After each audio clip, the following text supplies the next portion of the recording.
Welcome again to the second episode of the Friant Watering Hole podcast. We had so much fun doing the first one that we decided, what the hell, let's do another one and keep this thing going. And you may remember the reason that we're venturing into this medium is to provide our growers, constituents, people from the community here in the Valley and beyond an opportunity to hear from opinion makers, decision makers, influencers in the Friant division and elsewhere about what's going on with our water supply and farming in general, and maybe mix in a little bit of politics and a little humor as well. Gives us an opportunity to have a long-form discussion with some really interesting guests. And today, we will not disappoint. Our guest today is a gentleman named Matt Leider, who is the one of the board members at the Friant Water Authority, but that's not all he does. He does lots of other things. And I want to give him a chance to introduce himself now. Matt, welcome to the show. Thanks, Johnny. Glad you agreed to participate today. I know it's unusual. As far as I can tell, the Friant Watering Hole podcast is the first of its kind, especially around here. I know others are venturing into the medium, but I appreciate you taking the time out of your busy schedule to sit down with me to talk about a few things. It's worth noting that today we are sitting in the conference room of Locks Management Incorporated in southern Porterville off of Teapot Dome Drive or Avenue, and we're thankful for the host today. So once again, Matt, welcome to the show. I'd like to first hear from you about who you are, what you do, to give our listeners a chance to just understand who we're talking to today. So tell us a little bit about yourself today. Well, so I'm a fifth generation California orange grower. My family started in Orange County and then moved up here in the late 50s. I'm a second generation Teapot Dome Water Board director. And originally, my mother's from here, grew up in the business, but she moved to went to school in Cal Poly, met my dad. They moved to Santa Barbara, so I grew up in Santa Barbara, spent a lot of summers here, and always enjoyed it. So, believe it or not, I moved from Santa Barbara to Porterville. I was diagnosed with dyslexia pretty early on, so I know I got it backwards. But, yeah, I've been here doing this for 12, 15 years, so...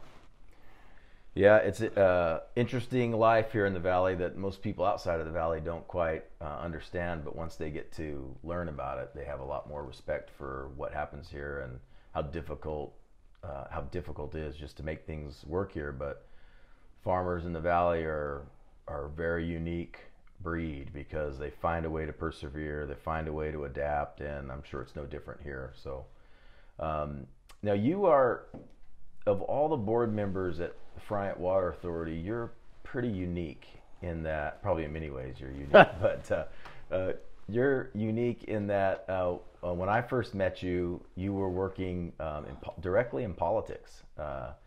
And we didn't really know each other a whole lot back then. We've obviously gotten to know each other a lot more since my coming to work for Friant, but you're unique in that you worked directly in the legislature. Can you talk about that experience and how that's molded or shaped your thought process and decision making on both the Friant board and the other various boards you serve on? Yeah, so as I said, I grew up in Santa Barbara and moved to Chico State, and always had an interest in agriculture, but also had an interest in politics. And a poli-sci degree didn't require any math, so I went that route and kind of minored in agriculture. And I got involved in college Republicans there, and subsequently after graduating, I went to work for Rick Keene, who was a state assembly member, who actually was partners with Kevin McCarthy and helped reform workman's comp. Gosh, I don't know how many years ago that was, but anyways, and then Rick Keene termed out, and I went to work for Dan Logue, his successor. I started as his campaign manager. And when he got elected, he opted not to hire me for a district representative. He thought I was too outspoken, I think, and which Johnny, I don't know why he I don't know where he got that from, but anyways. So at the time, I was kind of looking for a job, and Tom McClintock was getting elected that same year to Congress up there, and I watched ballots being counted for Tom, kind of waiting for it to find out when if he was gonna get elected, and then hope for a field rep job there. But I think at the time, the Republicans weren't in control of Congress, so he had a very, very minimum budget and could only afford like one field rep and couldn't afford a full-time field rep, so he hired some retired guy. Anyways, so about then I was kind of getting burned out in politics and wanted to get back to agriculture, back to my roots, but because I had the poli-sci degree, nobody up north would hire me. So, and at that time, my uncle was looking for somebody to give him a hand down here, so I went to work for him, and then eventually moved down to Porterville, I think a year after that. So, and then from there, got involved in California Citrus Mutual, which my grandfather was a founding member of, and my other uncle was a board member of. So, I was a third generation CCM director. Got involved in the government relations PAC side of CCM. That's where you and I think squared off a couple of times. And then my grandfather got off the water board, the Teapot Dome water board, and I took his seat. And kind of since then, it's been like on the fast track of being in the water business, which is a daunting task in itself. I mean, hell, I think we could all get a doctorate in this line of work. Yeah, it is this line of work is it's very important, and it's a heck of an education. It's you are exposed to so many things coming from so many different angles, from so many different sides of the country, from so many different viewpoints, that it's pretty remarkable for board members like at the Friant Water Authority to distill all the information that comes in from all the different sources, from staff and elsewhere, consultants, and make decisions.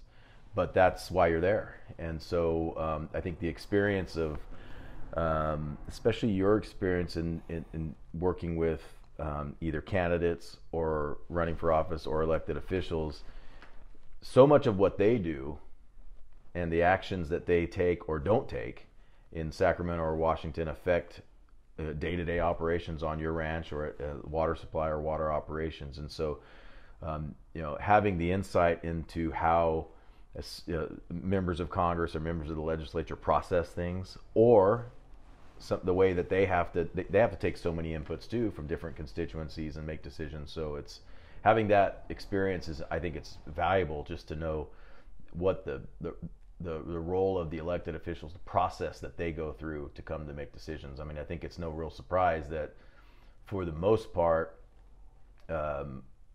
there's stagnation, and there's a lot of frustration in terms of policy making and policy changes, and that's water is a very political subject, but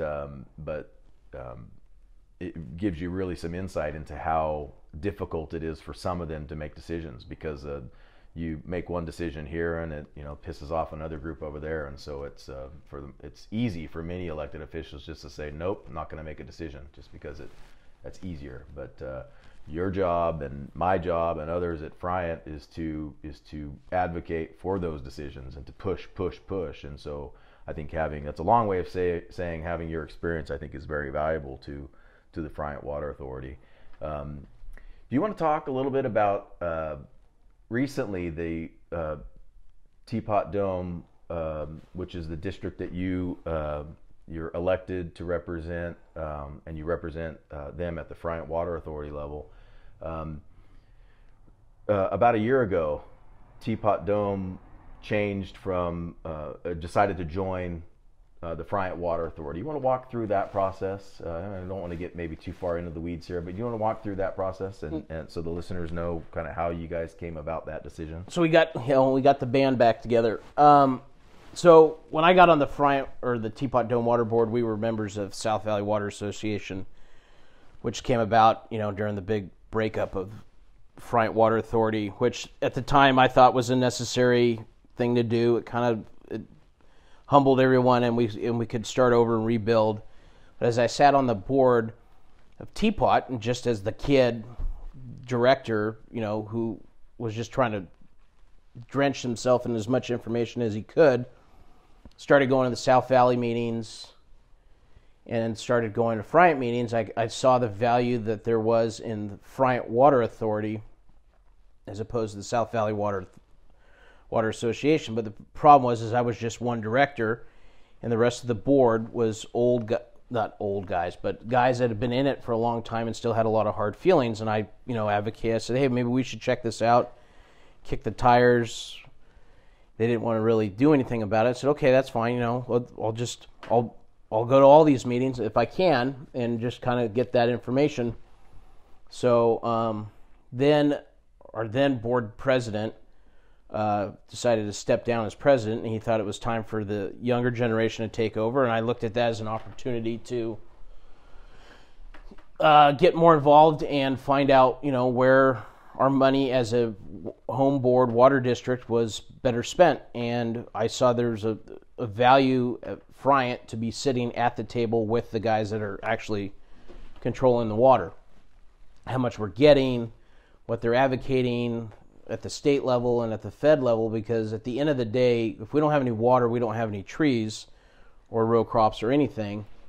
And that's as much. This is, I was telling somebody the other day, this has turned into a full-time job. I have 2 full-time jobs. I'm a farm manager, running spray rigs and mechanical pruning equipment and farming for absentee investors and myself. And I'm also president of the water board. I split my time basically between my job that pays me and then the job that I was elected to do. And there's too much at stake to just kind of have a lackadaisical approach to it. So I decided, with the blessing of my board, and that took 6 months to make us get the change, and it was a pretty easy vote. It was a 4-1 vote. We had just had one guy that didn't believe in it, and that was okay. It was his right. And but since then, I think we're at the best spot, because since we've moved over, we now have a GSA that we have to manage, and I sit on that GSA board representing Teapot Dome, and that GSA had to make agreements with the Friant Water Authority, so sitting on both boards was helpful because I had the insight as opposed to sitting at the South Valley board where you're just getting the information secondhand, and it's or third hand, and it's a month or 2 late. And the way I equated it to my board, which is primarily orange growers, is it's like California Citrus Mutual versus Sunkist or Sun Pacific or Paramount. California Citrus Mutual, being South Valley, can tell Sunkist how they feel they should run their marketing organization, but at the end of the day, that's all they can do is just tell them. They can't run it. So if you want to change something, you got to sit on the board of the guys in charge, and that's where I found the value of Friant, is I can sit on that board and I can steer or at least advocate on behalf of Teapot Dome that this is what we need to do, and this is where Teapot Dome sits and believes which direction we need to move. So, yeah, I think the listeners will appreciate hearing that, and I know that I and many others at Friant appreciate having you around the table because you have a very direct way of. That's a nice way of putting it. Well, we could. It's our podcast, so I'd be happy to talk about the slogan that you're most known for, which is "Shit or get off the pot." That is I'm still waiting on my plaque at the Teapot Dome pumping station. Well, you never know what's in the future. Maybe when you guys rebuild it. Yeah. So we're going to get into. You touched a little bit in the next segment. We're going to get into some of the GSA stuff you talked about with Eastern Thule and Friant. So I appreciate the tee-up of that. So in the next segment, we're going to talk about, going to dive into more deeply some water issues and some local decision-making and some issues that we're working on with our neighbors, both in the Sigma world and elsewhere, where, of course, our guest today, Matt Leider, is involved very heavily in those. So it's very appropriate to talk to him about these. So after the break, get ready to hear about some water. You're listening to the Friant Watering Hole. I'm Johnny Amaral. I'm your host. I'm here today in Porterville at Locks Management Incorporated with our special guest, Matt Leider. See you next.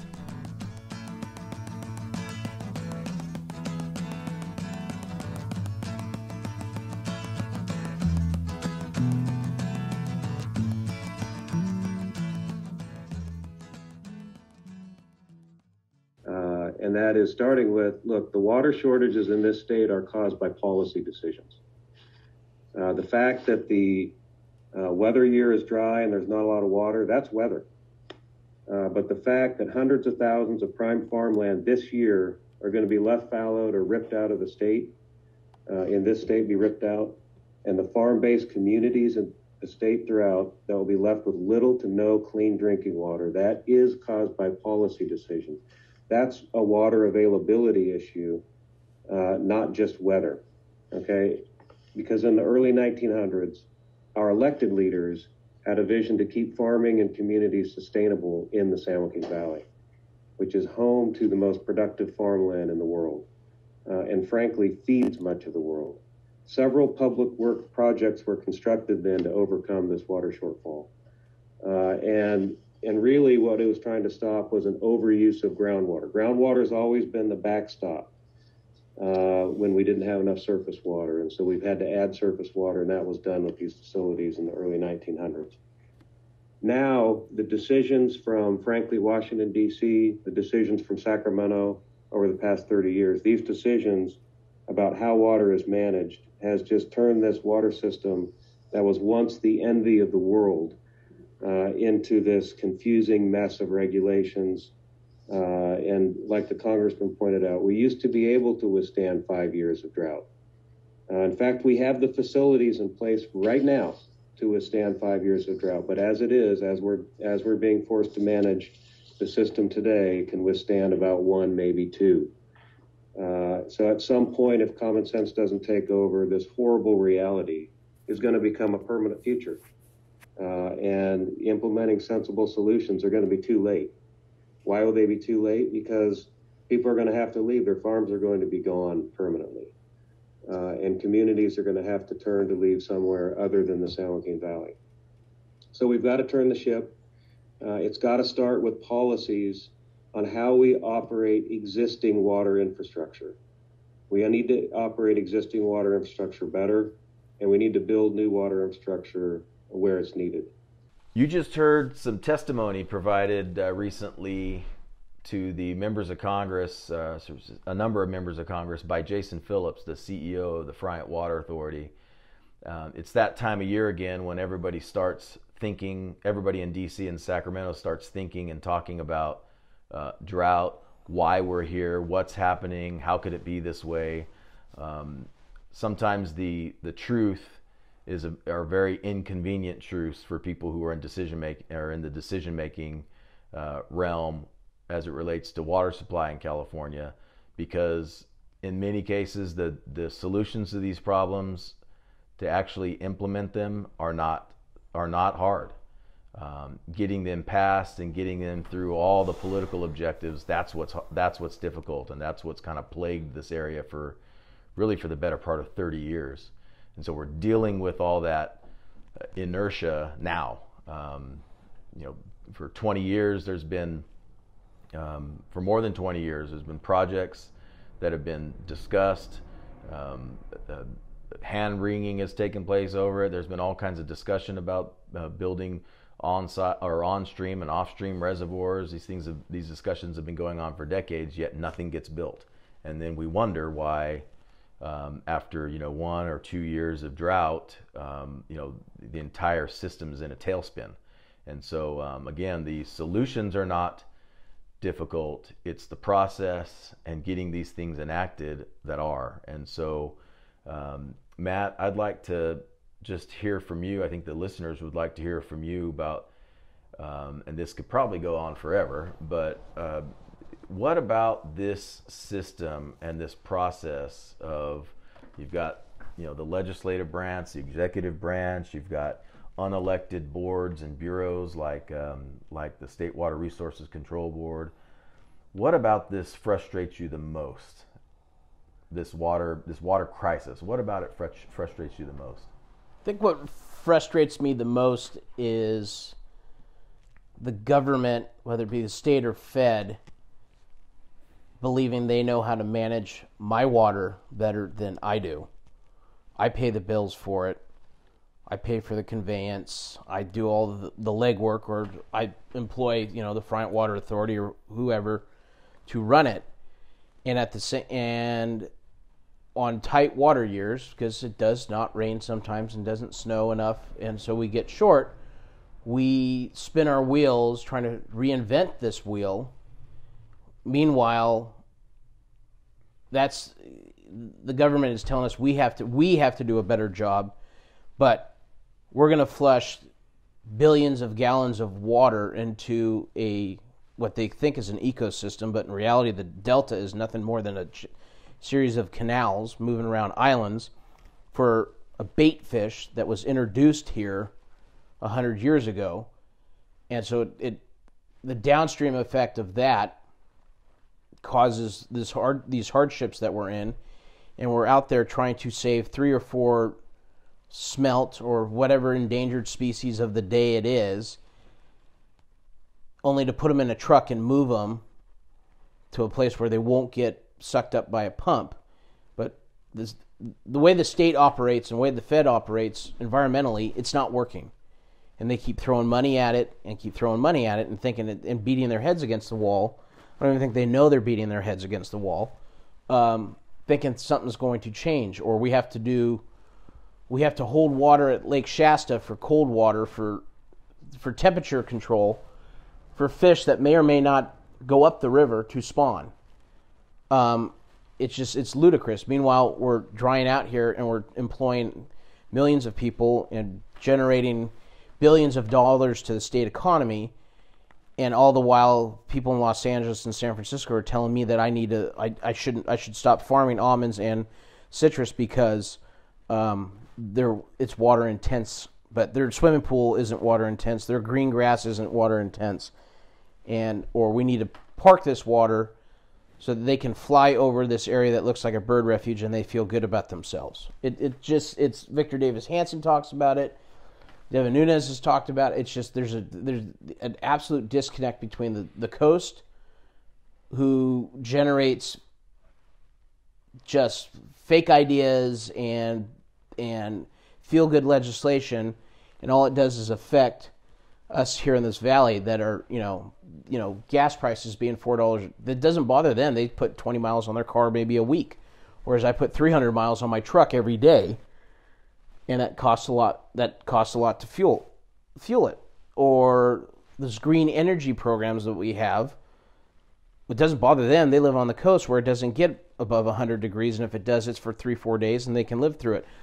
Whereas we're living in 100-degree weather for 4 days or 4 months a year, and we need air conditioning, which takes electricity, and it's asinine, absolutely asinine, how we can be governed by these people that all their decisions don't affect them nearly as much as they affect us, and then they wonder why their produce costs so much, or why they can't find locally sourced oranges or almonds or whatever, because we can't afford to farm here. Because we can't afford to farm here because of legislation, and we don't have enough water to farm here because they've basically thrown it all out in the ocean. This is the water conveyance system in the state of California is the envy of the world, might be even the 10th wonder of the world, and we treat it like the redheaded stepchild. We don't take care of it. Yeah, I mean, that's actually the phrase you just used, this water delivery system in California being the envy of the world. That's actually in some testimony that Friant Water Authority that Jason provided today. I mean, I gave that to Jason. I let him use my... You let him use it? Yeah, good. let You him gave him use some it. advice Yeah. before you went in. Counsel them. Little pep talk. Yeah. I'm actually going to read from his, just 2 sentences or so from his testimony. But for more than 30 years, most decisions made and actions taken in Washington, D.C. and Sacramento have made the impacts of drought even worse, and have turned a water storage and delivery system, which was once the envy of the world, into a confusing mess of regulations, laws, and contradictions. I mean, I don't know if the listeners are going to believe us, but I did not share this testimony with you before you spoke, but it really underscores what you said, or Jason said, basically the same thing. And that's all true. This system, I think what's most frustrating for people who follow this the closest is that the water delivery system, which is a very sophisticated and complex system of canals, reservoirs, and other pump stations and other facilities. It's taken that system, which was originally designed to withstand up to 5 years, consecutive years of drought, if managed properly. It's basically rendered, it's begging for mercy after a year or two because people just can't fulfill its needs, and so it is frustrating and it's challenging. Compounding all that is SGMA. SGMA is the Sustainable Groundwater Management Act that was passed by the legislature in 2014 and is being implemented now. And you mentioned earlier in the previous segment that you're a board member at the Eastern Tule GSA. The GSAs are the government agencies that were created by the implementation of SGMA or the passage of SGMA. You are a board member of a GSA here, the Eastern Tule GSA, which is pretty large and comprises some community cities, irrigation districts, and some whitelands, which are areas that don't have access currently to surface water. And 56% whiteland. Yeah. So it's a very critical geographic region in the Friant Division because it also happens to kind of sit right through the area of the Friant Kern Canal, which Friant Water Authority operates and maintains, that is severely impacted and capacity constricted due to land subsidence. I know it wasn't easy, but the Friant Water Authority and the Eastern Tule GSA board and staff and council had been working for, I think it was about 14 months to have a discussion about what can be done to mitigate for future subsidence and future impacts on the canal. And we reached what I think is a landmark and really historic agreement. As we sit here today, no similar agreement has been reached anywhere else in the state between the operators of facilities and the GSAs surrounding those facilities to work together. That's the key point about this. It's to find a way to work together, arm in arm, in peace, so that farming can continue within the GSA, and that the Friant Kern, in our case, and that the Friant Kern Canal can live up to its expectation, which is to deliver water to its contractors and beyond. So, can you talk or walk the listeners through that process that we went through, that the Eastern Tule and the Friant Water Authority went through to reach that historic agreement, and kind of what challenges lie ahead there? Well, I'll start by saying the only saving grace of SGMA legislation is it allows local control of the implementation. So, assuming we do a decent job, the state will stay out of it. But that threat is always there that, we're from the government, we're here to help. And their one-size-fits-all approach would be devastating to any GSA, but especially the Eastern Tule GSA, just because of what it's comprised of: cities, water districts, surface water districts, and a very large white area of highly profitable crops that have been here for more than 50 years. So us working with the Friant Water Authority to try and to allow us to continue to pump in the white areas while mitigating its effects on the Friant Kern Canal was a daunting task. I think I got some more gray hair out of it. I know Johnny did. A few pounds too, I'm sure. A few pounds. I'll blame my extra weight on that. Yeah, I'm blaming it on COVID in that.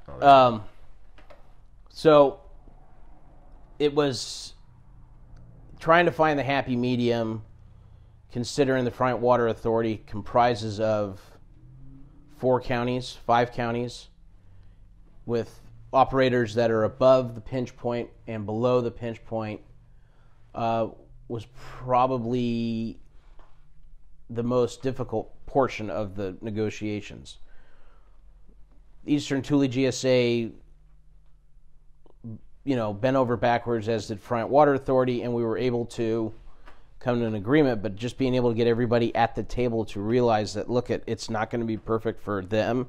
It's not going to be perfect for us. was a big lift. And so far, I think I mean, it's going to need to be tweaked.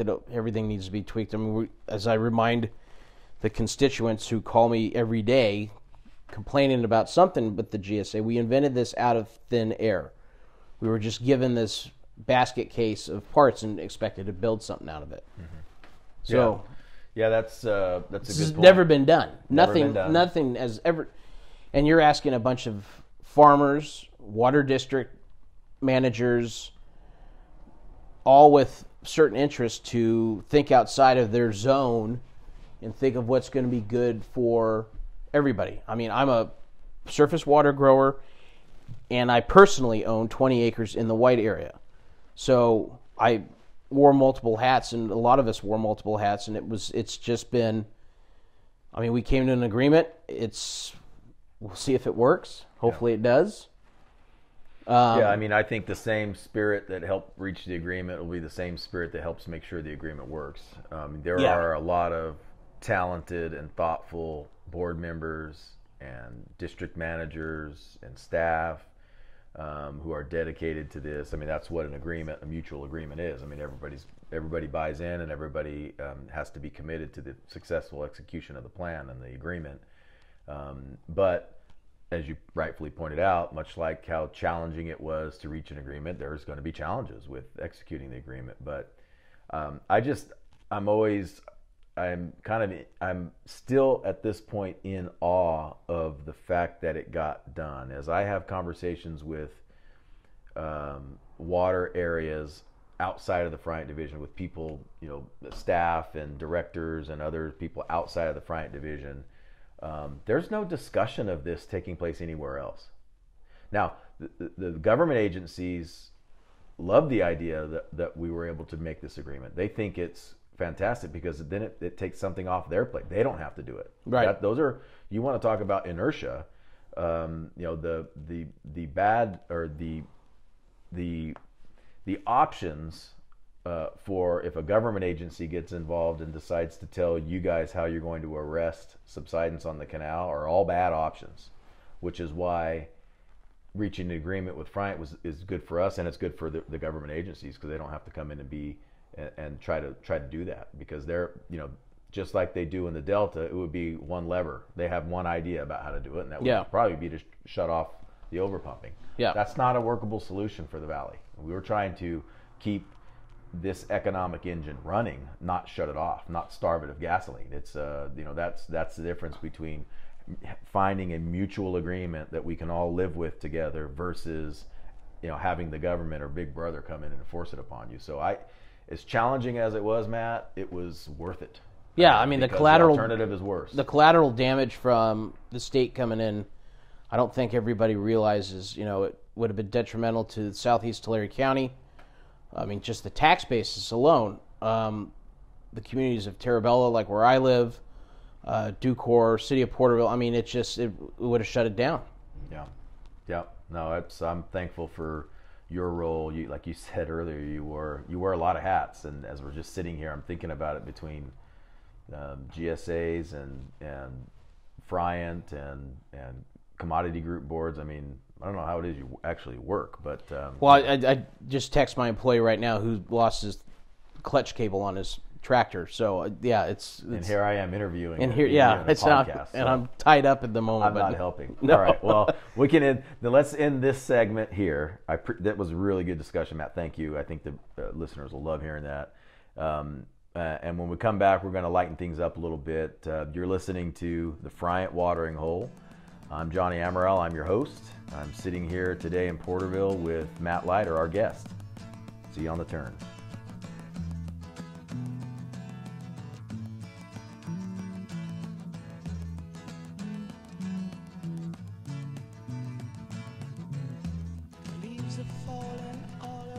Welcome back to the Friant Watering Hole. Our first two segments with our guests, sometimes you sit down next to somebody and you start talking and the time just flies by.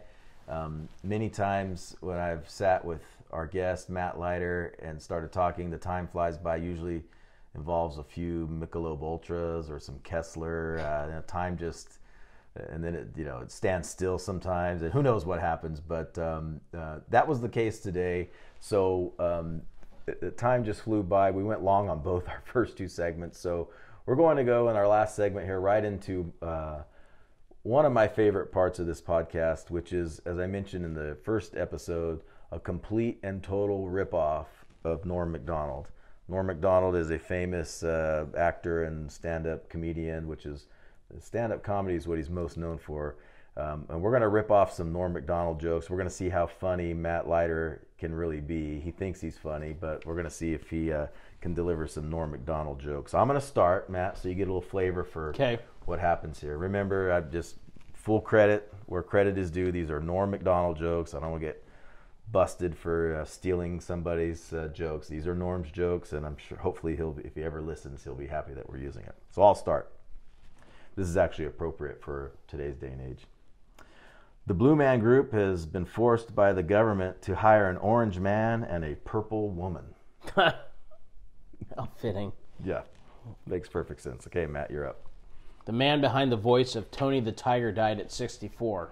His last words, "I don't feel great."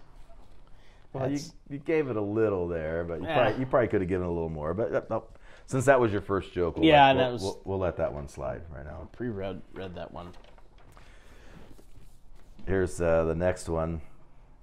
Hey, Matt, you're not going to believe this, but Bill Maher, he's given away the solutions to all our problems, and it's free. He does, he's got an opinion and a solution for everything. I know. He's the shell answer man. Generally unsolicited, too. So Alex Trebek set a Guinness World Record for the most game shows hosted. The previous record was Nobody Gives... Well, you blocked out the punchline. Well, I mean, I can't... Nobody gives a shit. Yeah. Accurate. Very accurate. All right, we're moving through here. We're going to go through them fast. Movie fans are now celebrating the 30th anniversary of Ghostbusters and are demanding a Ghostbusters 3. At least according to a homeless dude on my block who looks suspiciously like Ernie Hudson. He wants a Ghostbusters 3. The world's oldest man died yesterday. Cause of death, everybody yelled surprise. That'll do it sometimes. Yeah, that'll happen. My buddy was recently diagnosed with shingles, which is a terrible sickness that usually only affects roofs. These are dad jokes, right? That's such a Norm Macdonald joke. The deadpan is missing from it, which makes it funny. I heard that when Beethoven was 16, he wrote his first symphony. This is the kind of guy who makes you realize what an utter shame your life has been. When I was 16, I was in McDonald's saying, "You want lids on these?" Yeah, I think that was Norm Macdonald. I think he ripped that off of somebody. Well, it says with David Letterman. Yeah. Is that what all those? I mean, they helped write that one. Yeah, he had this show for a long time, or for a while, that he would have guests on, and he would. Right. Again, this part of the Friant Watering Hole podcast is a total ripoff of Norm Macdonald. Yeah, I mean, it is. I would say maybe it's homage to Norm. That's fitting. It's honoring him. Okay, last joke, and then we'll let you get back to work to fix some clutch cables. But some biblical scholars now believe that Jesus Christ was married. They also believe he had the world's worst bachelor party. That's definitely a bachelor party I wouldn't want to go to. Guaranteed. Yeah. All right, Matt, on that note, thank you for taking the time today. I know you've got lots of other things to do. We appreciate our listeners, our growers, our constituents, everybody in the communities appreciate you taking the time to do this. Hopefully they got a few laughs and learned a little bit. Any last parting words you want to provide? I just can't wait to hear the reaction of my fellow board members at the next meeting when they listen to this. Well, assuming half the board is old enough or is young enough to know what a podcast is. Yeah, well, maybe we'll play it at the next board meeting. Oh, let's not do that. For some comic relief. Yeah. So. All right. Well, thanks again, Matt. I appreciate you taking the time. Appreciate you having a light heart about this, and appreciate your insight. Until next time, we'll see you on the turn.